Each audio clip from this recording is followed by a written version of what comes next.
पाकिस्तान का बजट कैसे बनता है। हमारा बजट जो होता है वो रिलायबल नहीं होता। आईएमएफ कहता है कि जी आपका बजट ठीक नहीं, इसको जरा ठीक करें फिर हम किस्त देंगे। Last year's budget plus 15% is equal to this year's budget. Pakistan का बजट जो है वो बड़ा अजीब है। एक्सपेंस है जनाब हमारा 14,500 अरब, इनकम है जी हमारी 7,000 अरब। हमारा जो टोटल डेट है इस वक्त 130 अरब डॉलर से ज्यादा हो गया। आपका नेट डेफिसिट हुआ 7,500 अरब जो कि बोरो होगा। बार बार कहता हूँ कि मैं बड़ा अपबीट हूँ इस मुल्क के बारे में, इसलिए कि पोटेंशियल आप देखें ना। आपने हमें सिक्योरिटी देनी है, बिल्कुल ना आपने हमें एजुकेशन देनी है, ना आपने हमें हेल्थ केयर देनी है। एक एंटिटी ने चेन्स में बांधा हुआ है, एक एंटिटी का नाम है एफबीआर। ये टैक्स लेने वाला और टैक्स देने वाला उनका आमना सामना नहीं होना चाहिए। आप इस एफबीआर को सारे एग्जिस्टिंग टैक्सेशन सिस्टम से बाहर कर दें। 1.8 ट्रिलियन की एस्टिमेटेड इनकम है एग्रीकल्चर से। सीआईए बंद पड़ी है, स्टील मिल्स बंद पड़ी है और उसके पैसे अरबों में हम टैक्स पेस पे कर रहे हैं। वर्ल्ड बैंक को 20 साल से टैक्स रिफॉर्म्स के ऊपर इमदाद दे रहा है। Invest in human development. अस्सलाम वालेकुम नाजरीन, सॉल्यूशंस फॉर पाकिस्तान के साथ एक बार फिर हाजिर हैं आपकी खिदमत में मैं और हारून ख्वाजा साहब। पहले भी हमारे कई प्रोग्राम्स देख चुके हैं मुख्तलिफ मौज़ूआत के ऊपर। पाकिस्तान के बड़े बड़े चीदा पॉलिसी के मसाइल जो हैं, ज़राअत, हाउसिंग, IT, दीगर सेक्टर्स। आज हम एक बहुत ही अहम जो मौजू है उसके ऊपर गुफ्तगू करने वाले हैं और वो है पाकिस्तान का बजट कैसे बनता है, वो बजट की अहमियत क्या होती है। नाज़रीन, बजट जो होता है वो हुकूमत की पॉलिसी, उसके वसाइल, उसकी जो डायरेक्शन होती है एक साल की और उससे आगे उसका आईनादार होता है, उसका अक्कास होता है। और पाकिस्तान की जो पॉलिसी के मसाइल हैं वो सबसे बड़ा मसला ही है कि हमारा बजट जो होता है वो रिलायबल नहीं होता। वो कैसे बनता है अभी आप जान जाएंगे, लेकिन ये कि उसकी अहमियत उस तरह से हमारी हुकूमतों को, हमारी ब्यूरोक्रेसी को नहीं है जो कि होनी चाहिए। तो इसी सिलसिले में हारून साहब, thank you for joining me again. ये बजट का देखिए, मैंने जो बात की अनरिलायबिलिटी की कि आईएमएफ कहता है कि जी आपका बजट ठीक नहीं, इसको जरा ठीक करें फिर हम किस्त देंगे। ऑपोजिशन कहती है आपके बजट तो एक और मिनी बजट ले आएंगे। आवाम का भी इसके ऊपर कोई ज़्यादा वो नहीं होता, जैसे एतमाद कि ये नंबर जो बताया, आदाद शुमार बताए जा रहे हैं। तो ये हमें थोड़ा सा बताइए कि पाकिस्तान में बजट बनता कैसे है, क्योंकि हमने तो ये सुना है कि वो जो पिछले साल का होता है बजट उसको कॉपी पेस्ट करके, बल्कि मैंने देखा भी अपनी काम के जब मैं कंसल्टिंग करता था कि वो पिछले साल का बजट लेकर और उसमें 15%, 12% से मल्टीप्लाई करके अगले साल का बना लेते। कोई हकीकी थिंकिंग या तहकीक नहीं होती। जी रजा, हम तो अपने प्रोग्राम्स में ये कहते भी आए हैं। अभी देखिए, चैलेंज ये है कि ये बहुत ही इम्पोर्टेंट इशू है। One of the most important, I think हमने जितनी भी तहकीक और रिसर्च की है उसमें ये एक कलीदी इशू है कि पाकिस्तान का बजट जो है उसके अंदर प्रॉब्लम्स क्या है, उसको कैसे ठीक किया जाए। अभी इस वक्त मेरा चैलेंज ये है कि आपने मुझे कहा है कि मैंने 25 मिनट के अंदर इसको कंप्लीटली सबको समझाना है। तो ये बड़ा मुश्किल काम है, आई विल ट्राई। और समझाना भी ऐसे, क्योंकि नंबर्स हैं, बहुत टेक्निकल हो जाता है, तो आसान ज़बान में कि लोगों को समझ भी आ सके। तो बिल्कुल सही आपने कहा कि ये हम बात करते भी आए हैं कि last year's budget plus 15% is equal to this year's budget. तो ये तो चलता आ रहा है, ये 1947 से ये चलता आ रहा है। अब let's look at it from a perspective के बजट जो है वो होता क्या है। तो फ्रैंकली ये कोई रॉकेट साइंस नहीं है। हर बंदा अपना बजट बनाता है। Correct. एक छोटी सी दुकान भी होगा वो भी अपना बजट, घर बनते हैं, ख्वातीन बजट बनाती हैं। तो बड़ा सिंपल फार्मूला है कि जनाब ये मेरी इनकम है, मेरी इनकम जो है 1000 है और मेरे एक्सपेंस जो हैं वो 800 हैं, 200 मैं बचा लूँगा। अगर मेरी इनकम 1000 है और मेरे एक्सपेंस 1200 हैं तो मुझे 200 कम करने पड़ेंगे। बहुत सिंपल है। ये हमारे रोज़मर्रा घरों में भी होता है, छोटे बिजनेसेस में भी होता है, बड़ों में तो होता ही है। पाकिस्तान का बजट जो है वो बड़ा अजीब है। पाकिस्तान का बजट ये है कि जी इनकम तो ज़रा साइड पे कर दें। एक्सपेंस क्या है? एक्सपेंस है जनाब हमारा 14,500 अरब। इनकम क्या है? इनकम है जी हमारी 7,000 अरब। कोई मसला नहीं, 7.5 बोरो कर लें। तो ये अजीबोगरीब बजट मेकिंग का सिलसिला है कि जी एक्सपेंस को पहले सामने रखें, इनकम बाद में देखी जाएगी और जो गैप होगा उसको आप बोरो कर लें। अब ये कंसिस्टेंटली डेकेड ओवर डेकेड ये चलता आ रहा है और रिजल्ट ये हुआ है कि हमारा जो टोटल डेट है इस वक्त बोरो कर करके, वो उसके लेटेस्ट फिगर्स जो है वो 73,000 बिलियन रुपीस का टोटल बजट है, जिसमें से जो आपका डोमेस्टिक है वो 37,000 अरब रुपया है और जो आपका फॉरेन डेट है वो 126 बिलियन डॉलर। ये पिछले हफ्ते के जो अभी आए जी शुमार जी वो इंक्लूडेड नहीं है इसमें, सो 130 अरब डॉलर से ज़्यादा हो गए। ये इस वक्त हाल है हमारा। तो बॉटम लाइन ये है, सिंप्लीफाई करके अगर मैं बताऊं कि बजट मेकिंग कोई रॉकेट साइंस नहीं है, लेकिन अगर हम अपने हाथ से इसको लॉपसाइडेड तरीके से बनाएंगे बजट और बोरो करने के ऊपर फोकस करेंगे तो फिर हमारा हाल यही होगा जो है। अब नेक्स्ट आ जाए कि हम बोरो क्यों करते हैं। तो एक आपने सुना होगा टर्म NFC, नेशनल फाइनेंस जी। तो उसके अंदर ऐसा है कि हमारा जो 10-15 साल पहले जो लेटेस्ट NFC हुआ था वो ये है कि तमाम सूबे आपस में बैठते हैं फेडरेशन के साथ और कहते हैं कि जनाब आप एक मुनसिफाना डिस्ट्रीब्यूशन करें जो आप टैक्स रेवेन्यू इकट्ठा करते हैं। उसके अंदर डिसाइड ये हुआ कि जनाब तकरीबन 58% जो भी फेडरेशन टैक्सेस इकट्ठे करती है उसका 58% जो है प्रोविंस को डिस्ट्रीब्यूट करना है। सही। सो मसलन अगर फेडरेशन जो है वो 1,000 अरब इकट्ठा करती है तो 580 उसको प्रोविंसेस को देना पड़ता है, चारों प्रोविंसेस को। तो फेडरेशन के पास 42% रह जाता है। तो अब एट द सेम टाइम जो बोरिंग हुई है वो उसका कोई भी एलिमेंट प्रोविंसेस को नहीं ट्रांसफर होता। सही। सो इसके दो आउटकम्स होते हैं। नंबर वन ये कि अब मैं अगर फेडरल गवर्नमेंट में बैठा हूँ, मैं FBR के अंदर बैठा हूँ, मैं जोर लगा के एक क्रिटिसिज्म एक्वायर करके मैं इकट्ठा करता हूँ टैक्स 1,000 अरब का, तो उसमें से 580 मुझे देना पड़ता है प्रोविंसेस को। लेकिन अगर मैं 1,000 अरब का लोन ले आता हूँ तो सबसे पहले तो मेरे गले में हाथ डाले जाते हैं कि ये जी बहुत ही इंटेलिजेंट आदमी है और दूसरा वो 1,000 का 1,000 मेरे पास रहता है। तो मुझे बताएं मुझे क्या इंसेंटिव है कि मैं टैक्स इकट्ठा करूं। तो ये फॉर्मूला गियर टुवर्ड्स आपको इंसेंटिवाइज करता है कि आप बोरो करें। बिल्कुल। तो कर्जे पे डोमेस्टिक, बाहर से, IMF से, चीन से, कहां से कोई इंसेंटिव नहीं है कि आप टैक्स इकट्ठा करने के ऊपर अपनी एक्टिविटीज लगाएं। इसलिए फोकस, ये फॉर्मूला ही ऐसा है कि वो फोकस करता है बोरोइंग के ऊपर। अब थोड़ा आगे जाने से पहले मैं थोड़ा आपको बताऊं कि हमारा करंट बजट है क्या। सो 9,200 अरब का टैक्स इकट्ठा होना है, जैसे ही, ठीक है जी। उसके बाद नॉन टैक्स रेवेन्यू है 3 ट्रिलियन का जी। तो 3 ट्रिलियन के उसमें से बेसिकली स्टेट बैंक के प्रॉफिट्स हैं 1.1 ट्रिलियन के करीब और 890 बिलियन 900 बिलियन के करीब आपकी पेट्रोलियम डेवलपमेंट लेवी है वगैरह वगैरह। तो ये आपका टोटल टैक्स और नॉन टैक्स रेवेन्यू, इसमें से 5,300 अरब जो है वो प्रोविंसेस को चला जाएगा। बिल्कुल चला जाएगा। तो नेट जो आपके पास रहेगा वो 700 अरब रहेगा। एक्सपेंस जो है 7,000 बिलियन रुपीज रहेगा। एक्सपेंस आपका 14,500 अरब है, तो आपका नेट डेफिसिट हुआ 7,500 अरब जो कि बोरो होगा। 6.54% आपका फिस्कल डेफिसिट, ये बजटेड है। सही। अब आगे पता नहीं कितना होगा ये बजट किया उन्होंने, यदि हम 7,500 अरब बोरो करेंगे। अच्छा, अब इंटरेस्टिंग आते हैं इसमें कि करना क्या है इसके अंदर। तो आप देखें कि हमारी इकॉनमी जो है वो पिछले साल वो कहते हैं 85,000 बिलियन की इकॉनमी थी, अगले साल कह रहे हैं के ऊपर 1,05,000 बिलियन की हो जाएगी। हम जरा सिंप्लीफाई करके कहते हैं कि 90,000 अरब की इकॉनमी है और हम सिंप्लीफाई करके कहते हैं जी कि 300 रुपए का डॉलर है, तो ये आपकी 300 बिलियन डॉलर की इकॉनमी हो जाती है। सो 90,000 अरब की इकॉनमी आपकी, इसके ऊपर हम 9,000 टैक्स इकट्ठा कर रहे हैं जैसे मैंने बताया, तो तकरीबन 10% हो जाती है वैसे कम 10% से। सो हम टैक्स टू GDP रेशो तकरीबन 10% है। सही।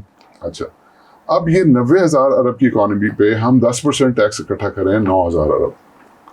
मसला ये है कि आपकी इकोनॉमी 90,000 अरब की नहीं है।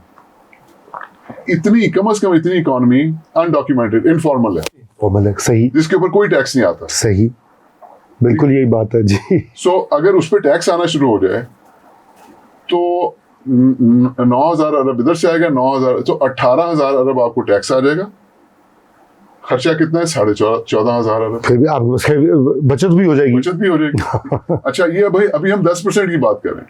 अब आप countries, so Denmark 46%, France, Germany, UK, USA, ये सारी वो टर्की, ये सारी वो कंट्रीज हैं जो कि 25% से लेके तो 46% तक टैक्स इकट्ठा करती है। उसके ये मैं इसको टॉप बैंड कहता हूँ। फिर एक सेकंड बैंड आता है। लेकिन इससे पहले मैं ये सेकंड बैंड पे आते थे, ये हमारे यहाँ ये कहा जाता है कि इनडायरेक्ट टैक्सेस जो हैं, क्योंकि हर चीज़ के ऊपर लगा होता है, डायरेक्ट टैक्सेस कम हैं, इनडायरेक्ट ज़्यादा हैं।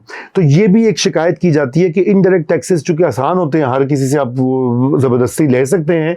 तो ये भी एक थोड़ा इसके ऊपर भी ज़हन में रख लीजिएगा। इससे भी मैं चाहूँगा कि ये भी एक इम्बैलेंस जो है इसके ऊपर बात होनी चाहिए जी। इस पे आते हैं, लेकिन देखिए ये जब हम टैक्स टू जीडीपी रेशियो की बात करते हैं तो दिस इंक्लूड्स बोथ। ओके, ठीक। सो जो नहीं इंक्लूड है वो नॉन टैक्स रेवेन्यू होता है। ठीक। जैसे मैंने बताया, लेवीज वगैरह, लेवीज हैं, उसमें स्टेट बैंक के प्रॉफिट्स हैं और वगैरह। अच्छा, अब सो नाउ आपका 18,000 अरब का आ सकता है। तो टॉप बैंड जो है दुनिया के अंदर, इसको अगर हम कंपेयर करें तो वो 25 से लेके तो 46% तक इकट्ठा कर रहे हैं। जो सेकंड बैंड है, तो 3 बैंड्स में मैंने इसको डिवाइड किया हुआ है। सेकंड बैंड जो है उसके अंदर वियतनाम 19%, इंडिया 18%, चाइना 18%, उसके अंदर साउथ कोरिया 16%, उसके अंदर मलेशिया 14%। सो ये सेकंड बैंड 14 से लेके तो 25% तक का आते हैं। और उसके बाद फिर एक तीसरा बैंड है जो जिसमें हम शामिल हैं। जो और हम तो ये तो मैं तीसरा बैंड जो है वो 13% तक है। हम तो 10 भी नहीं कर रहे। ओह यस, हम तो 10 से कम है। भी हम बहुत नीचे हैं। राइट। अब तो मैं तो ये कह ही नहीं रहा कि जी आप वो जो सेकंड बैंड है जो कि एक रिस्पेक्टेबल बैंड कि आप उसकी बॉटम यानी कि 14% इकट्ठा कर लें। 18-19 की तो हम बात ही नहीं करें। ना ही मैं कह रहा हूँ कि जी 14%, मतलब कम से कम 14 तो होना चाहिए ना। बिल्कुल। अगर आप 10% भी इकट्ठा करें और अपनी इनफॉर्मल इकोनॉमी को किसी तरह से लेके आए टैक्स नेट में कर दें तो ये प्रॉब्लम आपकी हल हो जाती है। ये पोटेंशियल है। और अगर आप 14% इकट्ठा करने लगे तो वो 12,500 अरब आपको फॉर्मल से आएगा। और अगर दूसरी भी आ जाए 12,500, तो ये 25,000 अरब ये पोटेंशियल है आपकी। इस मुल्क की पोटेंशियल, मैं याद है मैं आपको बार बार कहता हूं कि मैं बड़ा अपबीट हूं इस मुल्क के बारे में, इसलिए कि पोटेंशियल आप देखें कितनी बिल्कुल किया जा सकता है। हाँ, तो अब सवाल ये कि होता क्यों नहीं है। तो उसका बड़ा एक इंटरेस्ट, हमारी रिसर्च बड़ी, हमने आपको पता ही है डेकेड्स से रिसर्च कर रहे हैं। तो उसकी 2 वजूहात हैं। पहली वजह ये है कि देखें, लोग कहते हैं कि जनाब ना आपने हमें सिक्योरिटी देनी है पढ़ने, बिल्कुल, ना आपने हमें एजुकेशन देनी है, ना आपने हमें हेल्थ केयर देनी है, ना आपने हमें इंफ्रास्ट्रक्चर देना है, पीने का साफ पानी वो नहीं होता जी, बिल्कुल, ना आपने हमें कोई लोकल गवर्नमेंट रिप्रेजेंटेशन देनी है। हम दफ्तरों में भागे फिरते हैं, हम दफ्तरों के बाहर लाइनें लगा के, तो भाई गवर्नमेंट हमें क्या दे रही है, हम क्यों टैक्स दें? सही। सो ये एक गलत सोच है। लेकिन लोगों की है, लेकिन लोग कहते हैं जी हम क्यों दें। बिल्कुल। अच्छा। पुलिस की जो करती है लोगों के साथ, और आम आदमी की जिंदगी जिस तरह जी रहे हैं, तो उनका फेथ ही नहीं है उसमें जी। अच्छा, दूसरा जो इशू है, जो कि मेन इशू है, ये इशू है, लेकिन ये I'd say maybe 25%, 30%, लेकिन जो मेन इशू है वो आप हैरान होंगे कि पाकिस्तान की जो इकोनॉमी है और उसकी जो पोटेंशियल है और जो टैक्स का पोटेंशियल है, एक एंटिटी ने उसको चेन्स में बांधा हुआ है कि वो उसकी पोटेंशियल बाहर नहीं आने दे रही, ये एंटिटी। और इस एक एंटिटी का नाम है FBR जी। ये आप पहले भी जिक्र कर चुके, मुख्तसरन, जो कि एक थरली रेंट सीकिंग डिपार्टमेंट है। ये सबको पता है, यानी कि इतना ज्यादा है कि जो लोग वहां पे रेंट सीक नहीं करते, आप यकीन करें, वो हम सबको पता है, उंगलियों पे आप गिन सकते हैं, वो फरिश्ते हैं, उन सब का नाम हमें पता है। वो नहीं करते, और जो नहीं करते ना, उनके बाकी कॉलीग्स उनको बुरा भला कहते हैं, ब्लैक शीप, ऑस्ट्रेसाइज किया हुआ है, यानी उलट हो गया है। हाँ, तो अच्छा, ये डिपार्टमेंट, अब आप इसकी आप इंटरेस्टिंग बात सुने कि डिपार्टमेंट जो है, आपके पूरे मुल्क में 250 मिलियन के मुल्क में 76 लाख 7.6 मिलियन लोग जो हैं वो टैक्स पेयर रजिस्टर्ड है। जी हाँ। ठीक है जी। उसमें से 40 लाख जो है वो तो टैक्स रिटर्न ही फाइल नहीं करते, ना जो रजिस्टर्ड है जी, जी। उसको फाइल नहीं करते। 36 लाख जो बाकी रह जाते हैं उसमें से 14 लाख जो है जीरो रिटर्न फाइल करते हैं। ठीक है जी। तो सिर्फ 22 लाख लोग जो हैं वो टैक्स फाइल करते हैं और टैक्स देते हैं। उन 22 लाख में से 13,000 लोग जो हैं वो 90% टैक्स देते, 75% टैक्स वो देते हैं। 13,000 लोग 75%। उफ। आपका जो कॉर्पोरेट टैक्स है, आपकी टॉप की 300 कंपनियां वो 90% टैक्स देती हैं इस पूरे अमाउंट का जो कॉर्पोरेट टैक्स, राइट। सो ये चंद कंपनियां, बिल्कुल चंद कंपनियां। तो अच्छा, एक और बात सुने आप कि जो टैक्स टोटल इकट्ठा होता है उसका 90% से ज्यादा, अराउंड 95% वो एट सोर्स जी जी डिडक्ट हो जाता है। बिल्कुल बिल्कुल बिल्कुल। सैलरी देते हैं, सैलरी जी हाँ। परचेज करते हैं वेंडर की, वो वहीं पे काट के आप जमा कराते हैं। तो फिर ये डिपार्टमेंट क्या कर रहे हैं? ये बहुत अच्छा सवाल है और मेरे ख्याल से ये बिल्कुल बहुत अहम सवाल है। अच्छा, तो लेकिन ये एक अजीब हमारा क्राइटेरिया है इस मुल्क के अंदर कि ये टैक्स पेयर जो है वो जब अपनी रिटर्न फाइल करता है तो वो टैक्स लेने वाले के सामने आ जाता है। दुरुस्त। दुनिया में ये नहीं होता। दुनिया में आप रिटर्न फाइल करें, उसको प्रिज्यूम किया जाता है कि जी ये सच है, बिल्कुल ठीक है, हाँ। और उसके बाद अगर प्रॉब्लम हो तो वो ऑडिट में जाता है, लेकिन कभी टैक्स पेयर जो है वो टैक्स मैन के सामने नहीं आता। दुरुस्त। सो ये भी एक अजीबोगरीब बात है कि भाई आपने तो टैक्स इकट्ठा करना ही नहीं है, वो सारा सोर्स पे इकट्ठा हो रहा है, तो आप क्या करते हैं उसके सामने? इतनी बड़ी मशीनरी आपने, हाँ, और लोगों को तंग करने के लिए 22,000 लोग इस काम डिपार्टमेंट के अंदर है, 22,000 पीपल। वाह। ठीक है, और रिजल्ट ये है। अच्छा, फिर आगे आप देखें कि एक जब मुशर्रफ साहब थे तो एक सेल्फ असेसमेंट स्कीम जी शुरू हुई थी, बिल्कुल। आप फाइल कर देते थे और उसको प्रिज्यूम किया जाता था कि ये फाइनल है, तो होना तो ये चाहिए। और उसके अंदर ये टैक्स लेने वाला और टैक्स देने वाला उनका आमना सामना नहीं होना चाहिए, ताकि किसी किस्म की डील, रेंट सीकिंग बना हो सके। सो हमारा जो सोल्यूशन है वो ये है कि आप इस एफबीआर को सारे एग्जिस्टिंग टैक्सेशन सिस्टम से बाहर कर दें। आप एक sleek, small, professional, international level की आप एक नई एंटिटी बनाएं। इनकी एक है भी प्राल, उसको भी एक्सपेंड किया जा सकता है जी, प्राल को। और ये जो 300 कंपनीज हैं और आपके जो टॉप टैक्स पेयर्स हैं, इंडिविजुअल्स, उनको आप यहाँ पे शिफ्ट कर दें ताकि उनको वर्ल्ड क्लास सर्विस मिले, उनको इज्जत मिले, उनको प्रोफेशनली डील किया जाए, उनको तंग ना किया जाए जाके इंस्पेक्टर और अफसर। और ये तो इंसेंटिव क्रिएट होगा। बाकी जो टैक्स पेयर्स हैं वो भी कहेंगे जी हमें भी इसमें डालो, और आप उन टैक्स पेयर्स को जो कि वाकई ऑनेस्ट टैक्स पेयर्स हैं उनको आहिस्ता आहिस्ता शिफ्ट करना शुरू करें। ठीक। लेकिन एफबीआर की किसी किस्म की इन्वॉल्वमेंट बीच में आमने सामने वो हुआ तो अब ये 22,000 लोग रह गए, ये क्या करेंगे? तो इनके लिए हमारे पास पूरा मेन्यू है कि इनको क्या करने की जरूरत है, राइट। तो इनका वाहिद काम है कि टैक्स बेस को वो इंक्रीज करें। एग्जिस्टिंग टैक्स पेयर्स का जो है इनका मैंडेट ही खत्म कर दिया जाए। सही। सो उसके अंदर क्या है ये अब आप सुने कि इनकी अपनी रिपोर्ट है, जो करंट गवर्नमेंट है उनकी, के टैक्स के लूप होल्स जो हैं, राइट। अब वो कह रहे हैं जी कि real estate, tobacco, tyres, auto lubricants, pharmaceuticals and T, ये उन्होंने 6-7 आइडेंटिफाई किए हैं। और ये रिपोर्ट ये कहती है जी, इस गवर्नमेंट ने ये रिपोर्ट तरतीब दी है कि 1,000 अरब रुपया जो है वो लूप होल्स के थ्रू निकल जाते हैं। तो लगाएं इन 22,000 लोगों को कि भाई बिल्कुल ये 1,000 अरब जो है, हाँ। इसको आप रोकें, राइट। इसी तरह आपके मेगा सेगमेंट्स हैं इस इकोनॉमी के जो कि टैक्स नेट में नहीं आ रहे। मसलन हमने बात भी की थी, एग्रीकल्चर टैक्स में नहीं आता। 1% एग्रीकल्चर जमीन का ओनर जो है वो 22% जमीन ओन करता है। That's right. 1/5 is owned by 1%। बाकी सब छोटे हैं। Understandable, no problem. ये हमने बात भी की थी कि आप एग्रीकल्चर टैक्स लगाएं और उसके बैंड्स बना दें। जो छोटे हैं फार्मर्स और जिनकी इनकम कम है, उसको उस बैंड में डालें जिसकी टैक्स जीरो। ठीक। मसला ये है कि लोग एग्रीकल्चर जमीन थोड़ी सी ले लेते हैं और अपनी बाकी इनकम भी एग्रीकल्चर शो करके तो उसमें से टैक्स जो जीरो टैक्स करते हैं। So this needs to stop, and how will it stop कि आप उसके बैंड्स बनाएं और एग्रीकल्चर को टैक्स करें, राइट। सो ये बहुत बड़ा 1800 बिलियन 1.8 ट्रिलियन की एस्टिमेटेड इनकम है एग्रीकल्चर से, बिल्कुल है, और आपको 4 अरब आता है सिर्फ।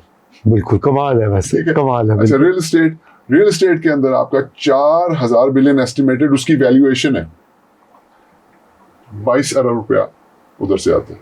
वाह, प्रॉपर्टी टैक्सेस वगैरह, ऑल्दो प्रॉपर्टी टैक्सेस को मैं समझता हूँ ये सर्विस चार्ज है, लेकिन बहरहाल इट्स पार्ट ऑफ द हमारे मुल्क में टैक्सेशन सिस्टम, राइट। इसी तरह अब आप 22 अरब तो कुछ भी नहीं, पीनट्स है।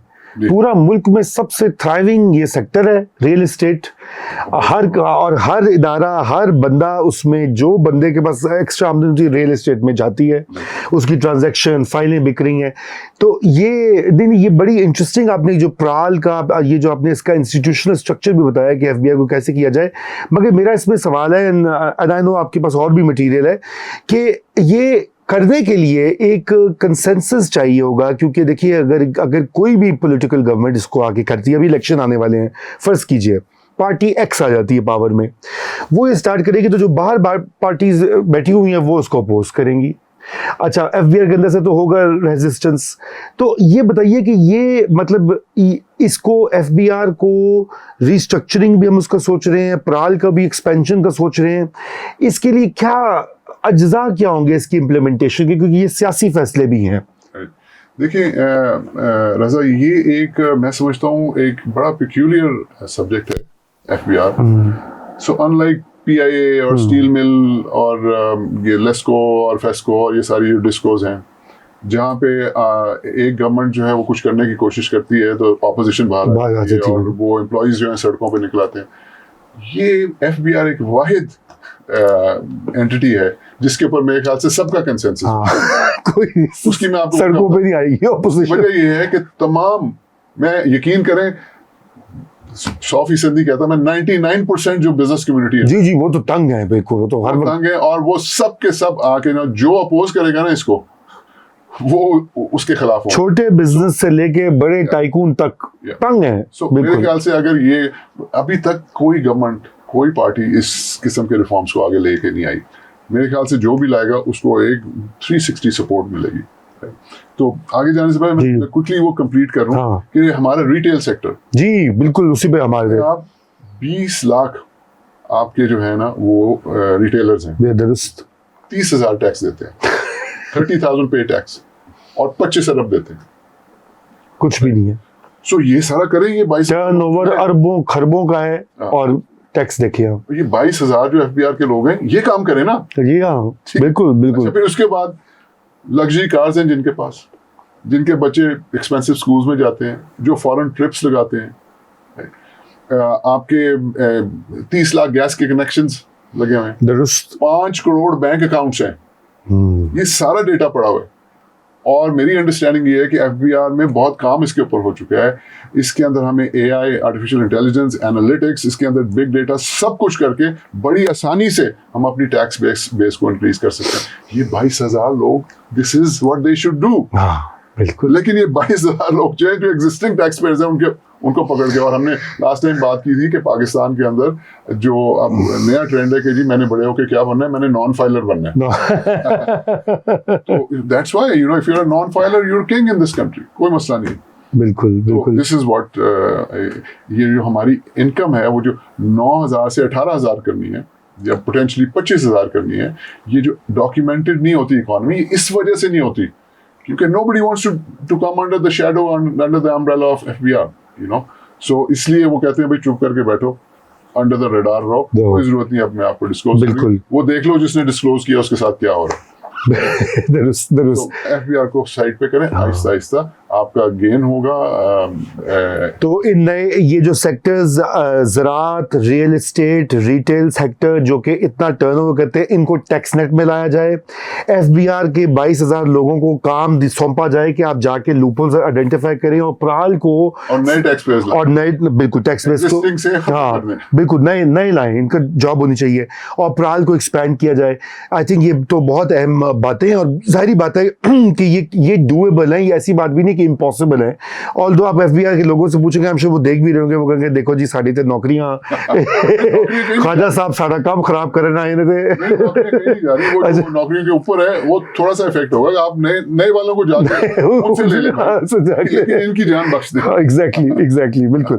तो अच्छा, लेकिन ये बताइए कि इसके अलावा जो है आप क्या समझते हैं ये जो प्रिविलेजेस भी मिलती हैं, देखिए ना बहुत सारे तबकात, यूएनडीपी की एक स्टडी थी जिसमें उन्होंने कहा कि 17 अरब डॉलर 17.3 बिलियन डॉलर्स की सब्सिडीज या टैक्स कंसेशंस मिलती हैं बड़े बड़े सेक्टर्स को। उसके बारे में भी वो भी इसी से हैंडल हो सकता है मेरे ख्याल से, ये वाला जो प्रोसेस है। जबरदस्त आपका सवाल है और आप मतलब मैं इसी पे आ रहा था। देखें, अच्छा बाय द वे ये रीड्राइंग पाकिस्तान बजट, इस सीरीज में हम और भी प्रोग्राम्स करें। आज शायद इतना टाइम ना हो, तो I would have like to speak about the external side as well, जी, जो वो डॉलर्स वगैरह वो भी इंशाल्लाह वो अगली बार कर लेंगे। तो इस पे आपके सवाल पे आते हैं। देखें, हमारा जो एग्जिस्टिंग बजट, उसकी मिसाल लेते हैं। अब आप आ जाए जरा दूसरी साइड पे, आपके एक्सपेंडिचर साइड, उसमें आपका जो 14,500 अरब है, उसमें 51% जो है वो तो आपका डेट सर्विसिंग में चला गया। ठीक है, वो मैंने आपको बताया 37,000 अरब। अच्छा, वो 80% जो है, 80% से ज्यादा वो डोमेस्टिक डेट की सर्विसिंग। जी हाँ, ठीक, बिल्कुल। यानी कि 37,000 अरब जो है आपका, अगर डोमेस्टिक डेट है तो 1% आप रेट इंक्रीज करते हैं तो वो 300 अरब से ज्यादा आपका जो है वो वैल्यू पर जाती है। पिछले साल 7% हमने इंक्रीज किया, तो 2 ट्रिलियन का तो हमने खुद अपने आप को हमारा एक्सपेंडिचर इंक्रीज किया। तो ये एक और डिबेट है कि इंटरेस्ट रेट होना चाहिए, इन्फ्लेशन वगैरह, उसमें नहीं जाता। तभी बैंकिंग सेक्टर प्रॉफिट शो कर रहा है धड़ाधड़। अच्छा, अब आप द सेकंड थिंग इज 16% आपका डिफेंस है, वो प्रीटी मच थोड़ा ऊपर नीचे होता रहता है, इतना ही रहता है। सिविल गवर्नमेंट की रनिंग जो है वो 8% है, उसमें 80% ऑफ दैट 8% वो पे एंड पेंशन है। बिल्कुल ऐसी बात। पेंशन रिफॉर्म्स में भी बात हम कर सकते हैं एट सम अदर पॉइंट। उसके बाद पीएसडीपी जो है वो आपका कोई 8% है, 1150 अरब, जो कि मैं समझता हूँ कि वो बेसिकली अपने पॉलिटिशियंस को प्लीज करने के लिए, अभी तो उनको डायरेक्ट पैसे दे रहे हैं जी, वो बिल्कुल। में भी कभी और बात करें, लेकिन आपसे जो आपके सवाल से related 17%, 2.5 trillion subsidies and grants. बताइए 17%, हाँ जी, अंदाजा कर 2.5 ट्रिलियन से ज्यादा। अब मुझे आप बताएं, देखें, रिमेंबर सब्सिडीज जो है ना, अगर आप किसी चीज को सब्सिडाइज करते हैं इकोनॉमी में, रिमेंबर आप किसी और के कॉस्ट के ऊपर उसको सब्सिडाइज करें, कहीं से निकाल के किसी को दे रहे हैं आप। Subsidy does not come for free, right? So समझने वाली बात यह है कि आज उसके अंदर 450 बिलियन BISP का भी है, by the way, which is targeted subsidy, which is a good subsidy. जी, आपने अपने लोगों को आइडेंटिफाई किया कि इनको हेल्प की जरूरत है, इनको बेनिफिट इनकम सपोर्ट से वजीफा मिलेगा, बिल्कुल दें। वो एक वर्ल्ड बैंक और इंटरनेशनली एक्रेडिटेड एक प्रोग्राम है, उसमें करें। लेकिन ये जो बाकी सब्सिडीज हैं, आप 2 ट्रिलियन की सब्सिडीज आप अपनी स्टेट ओन्ड एंटरप्राइजेस को दे रहे हैं, बिल्कुल। अब ये कब तक चलेगा?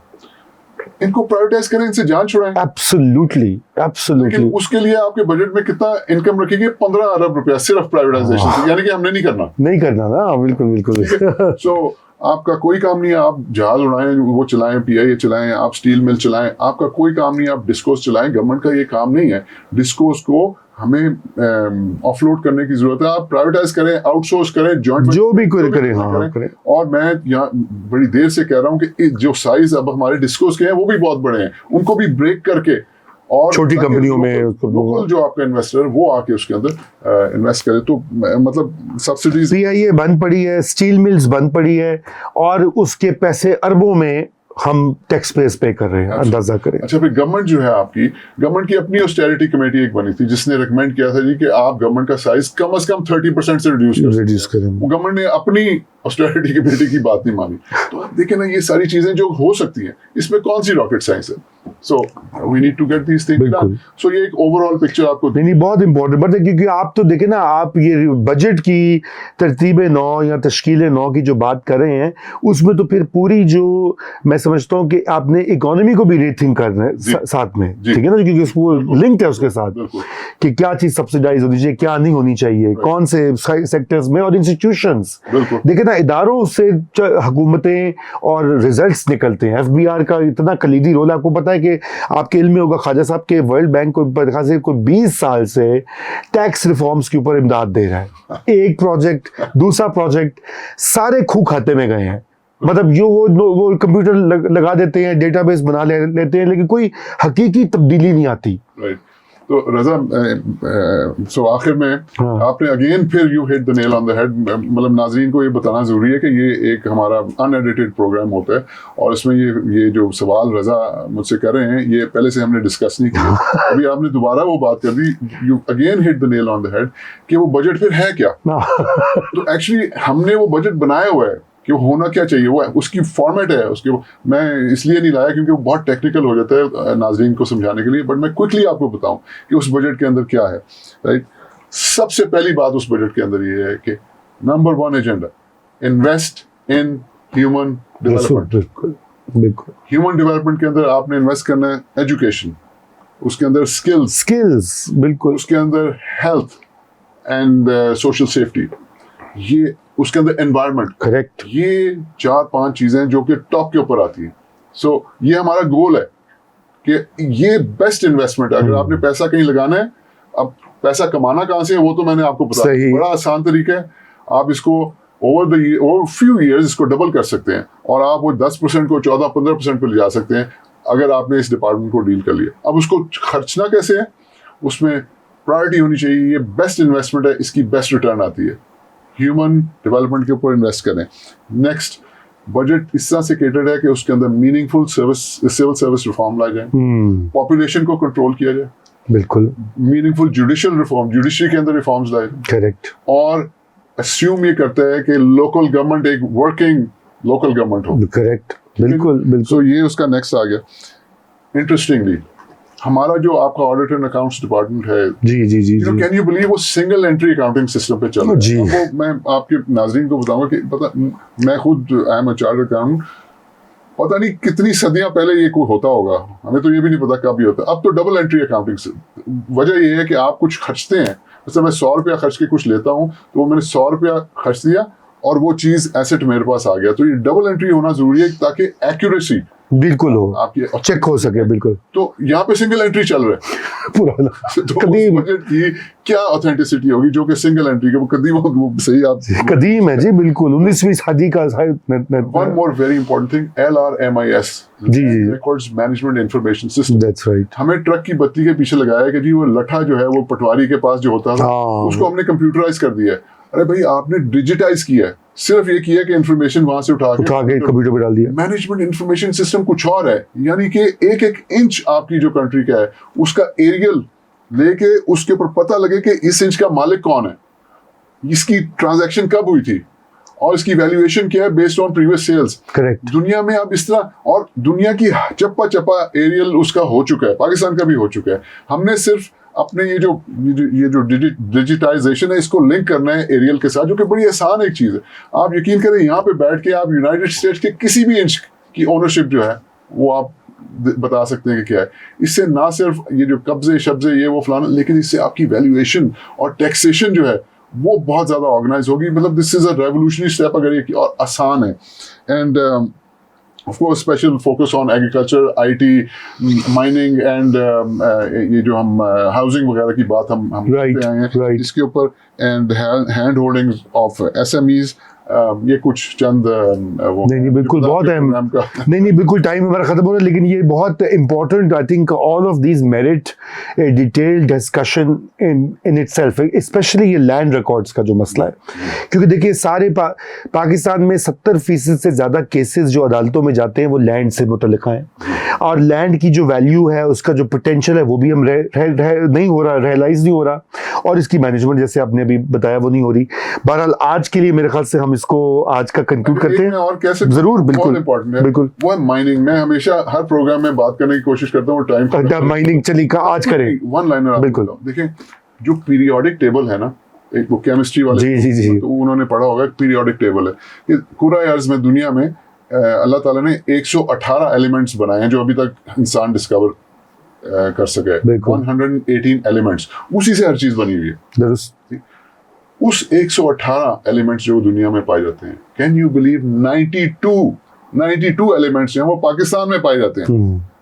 75% जो सारी दुनिया को अल्लाह ताला ने जो दिया हुआ है, उसका 75% इस पाकिस्तान के अंदर है।